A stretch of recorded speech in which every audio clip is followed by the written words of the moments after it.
Hi Joey, just a couple things about shadows. I've set up this wooden cone shape with a single light source coming in from the right. And I just wanted to point out a couple things about how the shadow lies. First, of course, you're going to draw this shape, the shape of the cone. So it's a straight edge and then a straight edge and then a gentle curve around the bottom. It's almost like a U shape. And when I talked about making those curves, if you hold your hand and plant it on the table and just flex your wrist like this, you can see that it makes a beautiful curve and you can't even help it. But it's always that outside kind of shape. So if you need a shape like this, you might have to turn your paper to draw it and then turn it back again. But that's what I meant because it's so really natural to make a curve like that when you just flex your wrist. Okay, so back to the cone shape. You would make this curve around here, get that shape all set in. Then when you look at it and squint at it, you can see that there's a really sharp line right here where the light side is up against the white of the background of the paper. So that's going to be pretty dark, and then gradually getting lighter and lighter and lighter until this is very fuzzy looking here. And then even down here, it's even less so. It's almost like up here there's dark to light, and down here it's kind of like medium to light. And that just kind of has to do with how light kind of bounces around. But I also want to show you the shadows. You can see that the shadow at this front edge comes off the cone, and it's got a very crisp line right here where it just kind of ends and vanishes underneath the edge of the cone. On the other side, it looks a little bit more fuzzy, and it comes off of the cone about, like if you were to complete this circle at the base of the cone, that's where the shadow comes out of. Now, the other thing about the shadow is shadows don't behave like we mentally should think that they behave. We would think that this would be a totally cone-shaped shadow, but we can see there's a secondary shadow here, and it's a very pointed cone shape, and it's buried inside this larger pointy shape. And look how fuzzy it gets toward the edge. So very softly fuzzy looking here toward the edge, but very two distinct shadows. And then it does go from a very crisp edge to a very fuzzy edge. And you can see that we can't see any lines in there as you go. It's very, very flat. So if I was going to be drawing this, and I'm sorry my hand is in the shadow here from the light, I would have first drawn the cone shape, excuse me, and then the shadow comes out here. Oops, I'm sorry, I'm kind of going in an awkward direction here. Whoops. The shadow comes from here and here, and then I would go back and see my pencil is kind of laying down flat, not totally, but it's not, I'm not holding my pencil like I would write my name, is kind of how I like to describe it. But filling it in, you can see as you fill it in, if you go slowly, it fills in all the spots in between. You get a flatter looking shadow because the lines, you can't see the lines. And then you would just continue out. And of course I did talk about here how we have that secondary shadow. So when I squint at this, that shadow is much darker than this. So I would go darker and make sure that's ends up at a very point. My pencil's not sharp. Very pointy place there. But then we have that darker inside shadow, that secondary shadow.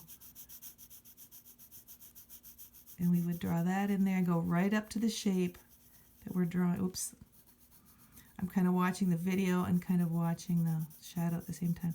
So you can see we kind of have the secondary shadow. And to make this line a little fuzzier, I just run my pencil just softly along the edge, and it makes it a little more fuzzy. And then we can use the blender to blend all this together. My pencil, this is a Ticonderoga, so it's the same as an HB.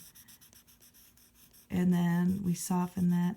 Then where the shadow up here gets fuzzy, we would just use the blender to very carefully go right along that edge and kind of make it fuzzy. And sometimes if you go in a circle, you can try different ways to move it to make it look fuzzy. And we have a distinction then between a fuzzy edge and a more straight edge. Then I would go back and squint at this, and you can see that at the very top, it's a little more distinct against the background. I'm losing my point here. And then it gets lighter and lighter, and right at about the halfway mark, it transitions right to the very lightest. And then down here, and instead of being dark against light, now we have light against dark. And even when we squint at this, we can see that this is darker than this down here. And I'm just trying to hurry because I know this makes a really long video that's going to be hard to send. So we end up with something that looks a little bit like this. And then if you carry this too far over into here, we can always use the blender and get lighter and lighter and lighter. Now I got too dark here. I would say that this needs to stay lighter. And then I did make a very dark line here.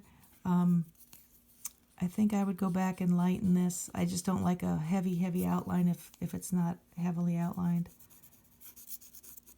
And then I can blend this to soften it.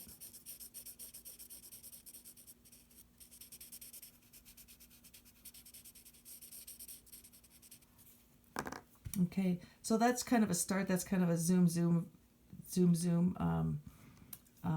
version of this. This shadow should have come a little bit more pointy. It should have tapered down a little faster. And the shadows are going to be pretty straight because the edges of this are pretty straight, and they would cast a pretty straight shadow so that you wouldn't have that little dip there. Okay, so that's kind of what I was talking about. This looks uneven. I would have to even that out. Looking at the shadows, you want to flatten them out. A very pointy pencil helps you get down into the tooth of the paper so that you don't have a little that speckly kind of look as you go. Okay, so that's a little bit what I was talking about when we were doing the shadows yesterday. Just make sure that they don't have a lot of strong lines in them. If your shadows that you're trying to work on have lines that show like this, all you have to do is go back in with a really sharp pencil and just go into the light places and fill those in. And I don't know if you're interested in, I use this kind of eraser a lot, and it's a kind of a clicky one, and this just seems like it's really nice. You can get into really narrow places then when you want to erase. I use this a lot when I'm working on my kids' alphabet blocks, the alphabet blocks for the people who order them from me. So if I'm going back over this, I want to get rid of the lines just because there's no texture on the surface. It's very, very smooth, so none of these lines give the feeling that there's a texture to the surface, and we want a really smooth texture on the surface of this block. Okay.